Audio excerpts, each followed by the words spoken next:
మహిళా శక్తి పథకం ద్వారా మహిళలకు చీరలు పంపిణీ చేసి ముఖ్యంగా రేవంత్ రెడ్డి గారి సారథ్యంలో మంచి అద్భుతమైన చీరలు, అందమైన చీరలు మహిళా లోకానికి పంపిణీ చేయాలని చెప్పి గతంలో క్వాలిటీ లేని చీరలు పంపిణీ చేసి ధరలు కట్టుకునే చీరలు ఒక రకంగా ఉంటే, ముఖ్యంగా గ్రామీణ ప్రాంతాల్లో అట్టడుగు వర్గాల మహిళలు కట్టుకునే చీరలు ఒక రకంగా ఉండేవి.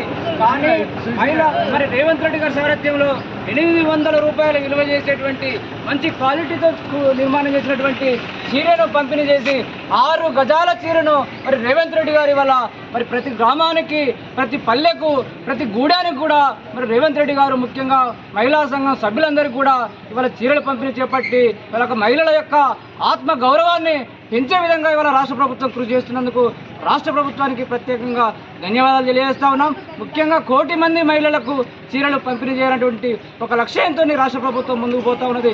మహిళలను ఆత్మ గౌరవంతో, మహిళల యొక్క ఆత్మ గౌరవాన్ని పెంచే విధంగా మహిళలు ఏ రకంగా నాసి రకం చీరలు ఉండకూడదు, మహిళలు ఆత్మ గౌరవంతో బతకాలి, ఆకాశంలో సగభాగం ఉన్నటువంటి మహిళల యొక్క గౌరవాన్ని పెంచాలని చెప్పి రాష్ట్ర ప్రభుత్వం కృషి చేస్తుంది. కాబట్టి రాష్ట్ర ప్రభుత్వానికి ప్రత్యేకమైనటువంటి ధన్యవాదాలు తెలియజేస్తా ఉన్నాం. జై కాంగ్రెస్, జై కాంగ్రెస్, జై కాంగ్రెస్, జై కాంగ్రెస్.